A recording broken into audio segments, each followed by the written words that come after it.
Hey, so this video is going to be slightly different, both in place and how it feels, and there's kind of a reason for that. And I'm actually here to talk about that reason because I think it's something that's really legitimately beneficial to anyone who's working on a YouTube channel. You might have seen that Matt's been doing this also, but he's in like a more individual office, and this is obviously kind of an open office setup.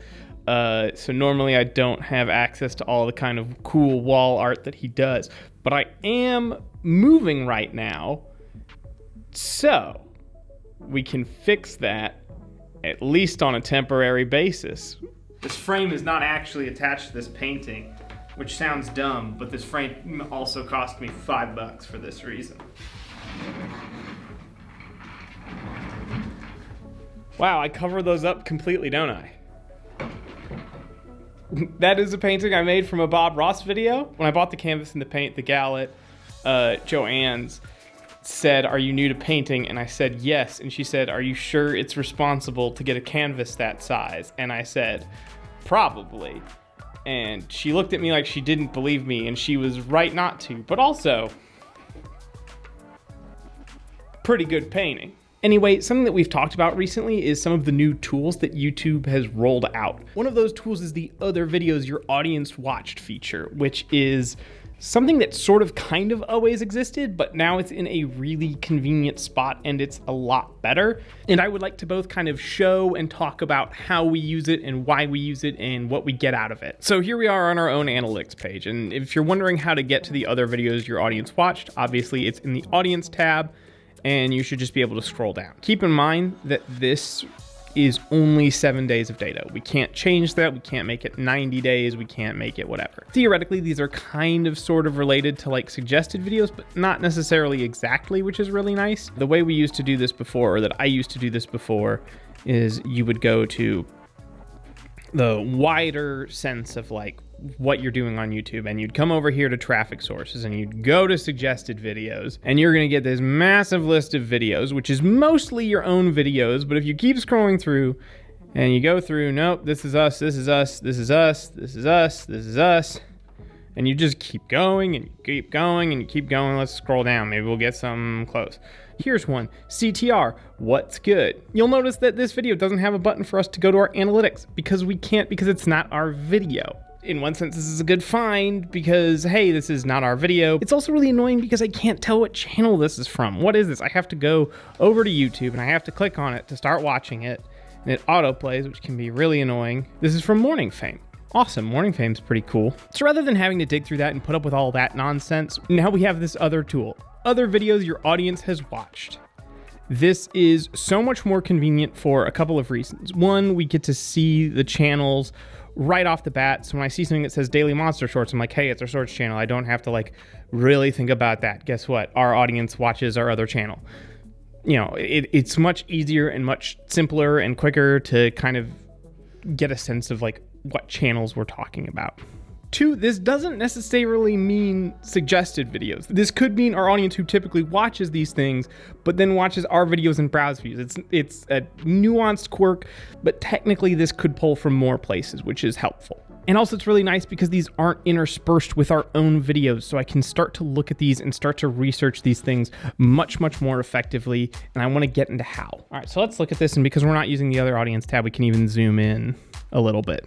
These are the videos that our audience has been watching, so this is you. This is your taste. These are the videos that you enjoy. So yes, people get to judge me in the comments, but I do get to judge your tastes, so all comes out in the wash. No hard feelings there. So there's a couple things just from this tool that I can start to look at right away. The first is, what are the channels that are being represented, and are they common channels that come up repeatedly? So we have Brian Johnson TV, Roberto Blake, Nick Nimmin, video creators. Go to the next page. Daily Monster Shorts, okay, that's us. Nick Nimmin, Creator Insider. More Daily Monster Shorts. Okay, vidIQ, video influencers. So these video influencer, video creators things, Nick Nimmin comes up a lot. Roberto Blake comes up a number of times. So without having to do a ton of research right off the bat, these are people in our niche who are like really close to us, and YouTube is telling us that directly. Seeing Brian Johnson and Nick Nimmin and Roberto Blake come up over and over again is going to give us useful intel, and we're going to get into like the different ways we can use that. But for right now, I'm just going to make a note of the channels that I'm seeing here and what's being repeated. This also gives us a really good sense of the thumbnails and titles that are resonating with our audience. So usually these things are going to be pretty similar to you, but if you notice a difference, you can start to make note of it. A couple things that I look for when I'm looking in thumbnails and title: what are some color palettes? Okay, so there's some dark stuff here, there's some green here. If we go to the next page, these are actually getting a little bit lighter, still some dark stuff. Nick Nimmin apparently goes with dark thumbnails. Colorful on the last page, interestingly enough. Another thing that I'm going to be looking for is pronoun usage. So is there a lot of you or I?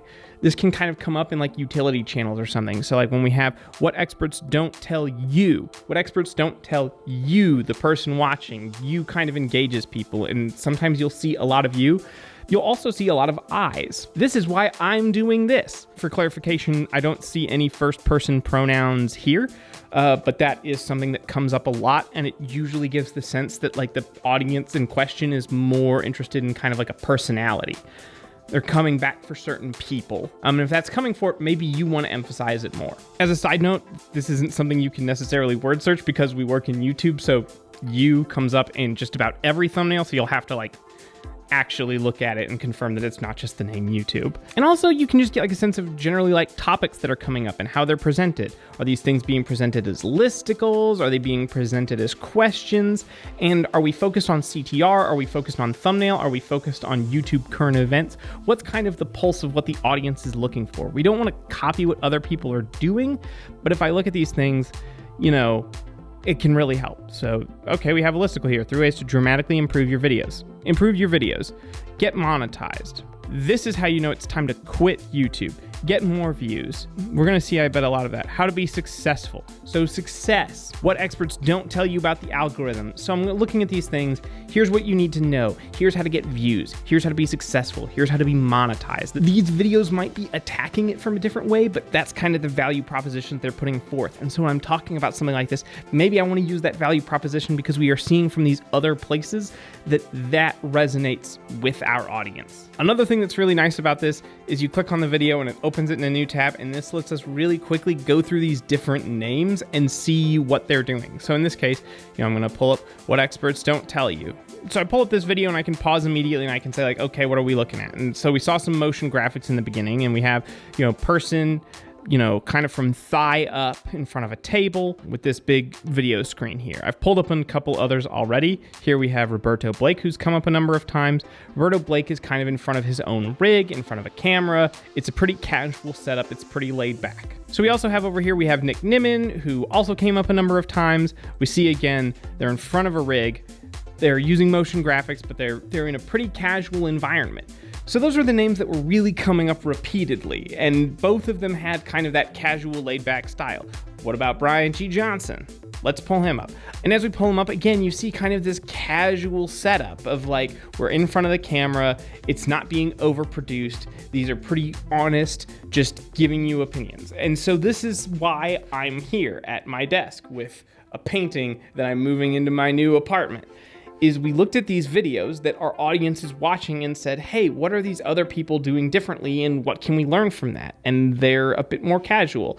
And no, we don't want to copy these people or imitate them exactly, but it's worthwhile to notice what your audience watches and what might be resonating with them, because it might tell you something about your own content. So in the case of these casual videos, maybe if we're in front of a camera and we're being super high energy and we're talking like this and doing this, maybe that's not hitting the right tone for the kind of information we're trying to convey. But we don't want to be like super dry and sterile either. None of these people are super dry and sterile. And this can help you get like a sense of their authentic self. Like when I look at Roberto Blake and I look at Nick Nimmin and I look at Brian G. Johnson, you get like a little bit of a sense of the people just by watching them and how they're conveying the information. And we could find that the casual style versus like the high energy style totally doesn't matter. It could be that the fact that our audience was watching these more casual videos is entirely a coincidence, and that we'll see that it doesn't matter at all and it doesn't influence anything. And that's totally possible, but we saw enough of a pattern that it's worth trying out at least. If you notice that the videos your audience watches are different stylistically than yours, or they present themselves differently, or they have a different title structure than yours, and they all seem to do it, that might be worth looking into because it shows some kind of audience preference. And honestly, being high energy is really tough, so I don't mind if I get to be a little bit lower key and just get to be in my chair in front of my computer. That's all gravy. So fingers crossed, please watch this one because this is kind of nice. Maybe if it gets like 1 billion views, I'll get my own private office where I just can like have a cool wall art and have like a cool rig. I don't know. I'm not my boss.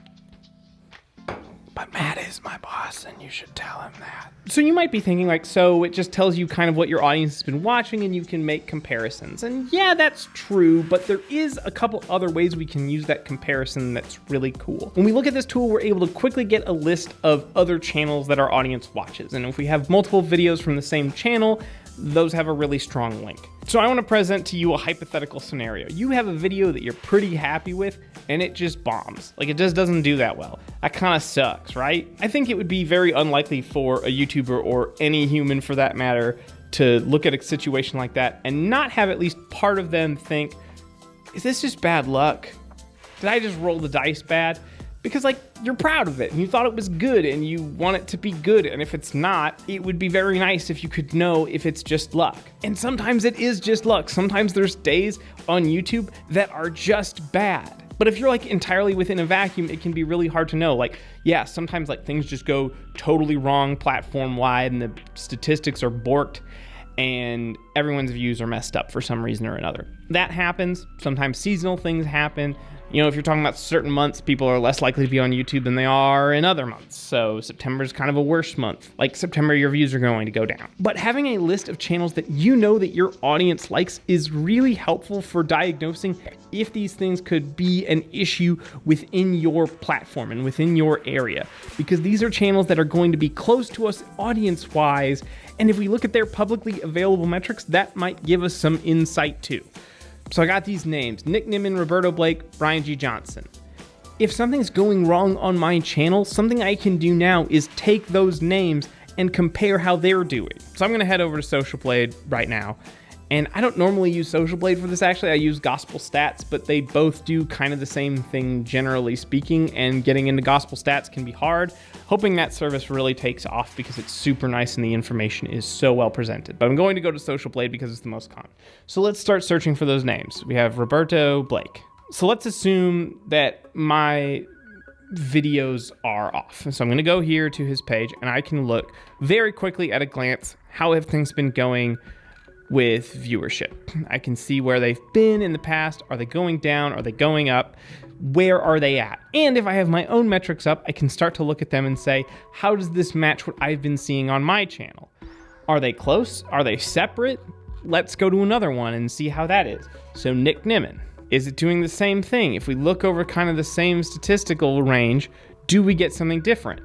And in this case, you know, they've had like different peaks and valleys.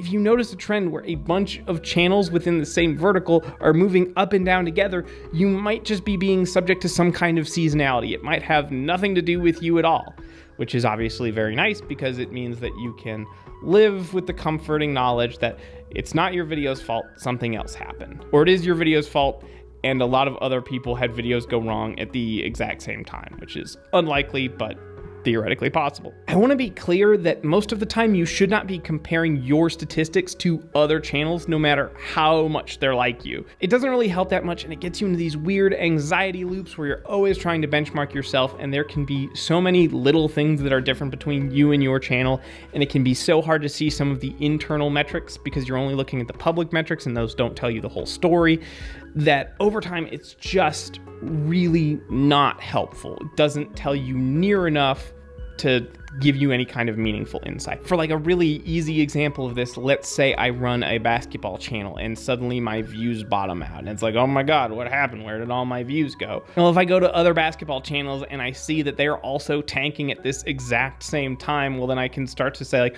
okay, what happened? And the answer is the basketball season's over. People aren't talking about basketball as much anymore. It had a really big spike because we had the finals, and now the finals are over and we're in the off season. So of course basketball's not as relevant.